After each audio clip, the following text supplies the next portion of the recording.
તો ભાઈબંધ આજ વાત મારે ઈ કરવી છે કે 18 નવેમ્બર 1962 હિમાલયથી 16,000 ફૂટ ઊંચે રીજાંગલાની માથે 120 આહીરો અને એક શેતાનજી ભાટી નામનો રાજપૂત ઈ રીજાંગલાનું રક્ષણ કરતા હતા અને એમાં 1300 સેનાઓએ હુમલો કર્યો અને કંટ્રોલ રૂમમાંથી શેતાનજી ભાટી નામના રાજપૂતને કહેવામાં આવ્યું કે તમે રીજાંગલાની હદ મૂકી અને નીચે આવી આવો, સિંહને હુમલો કર્યો છે. શેતાનજી ભાટીએ 120 આહીરોને એટલું કીધું, બાપ કંટ્રોલ રૂમ માંથી કહેવામાં આવ્યું છે કે સેનાઓએ હુમલો કર્યો છે અને તમે રીજાંગલાની હદ મૂકી અને હેઠા વિયાવો તો શું કેવું છે તમારું? તેથી એક પછી એક આહીરો એમ 120 આહીરોએ મૂછની માથે હાથ મૂકીને કીધું તું કે શેતાનજી ભાટી બાપ, તું રાજપૂત છો અને અમે આયર છીએ અને 1300 સેનાઓએ હુમલો કર્યો છે ને 1300 સેનાઓ આવ્યા ને યુદ્ધ કરવા આવ્યા છે ને? તા કે હા.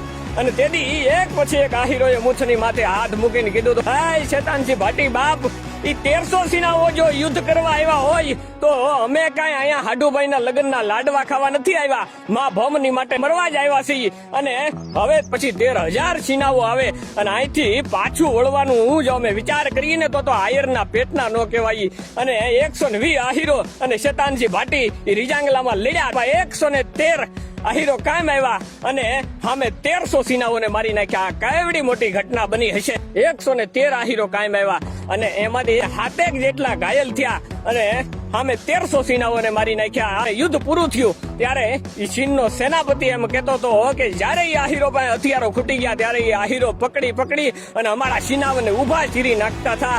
અને આજ પણ તમે સાબી રીજાંગલાની ધરતીમાં જાઓ તો એ રીજાંગલાનો જે વિસ્તાર છે એ આહીરવડ તરીકે ઓળખાય છે અને જે આહીર ધામ આખું ઉભું થયું. આજ પણ કોઈ કાફર માણા ત્યાંથી રીજાંગલાની બોર્ડર પાર નથી કરતો. આજ પણ એ રીજાંગલામાં એ આહીરોના ભણકારા વાગે છે ભલા માણા.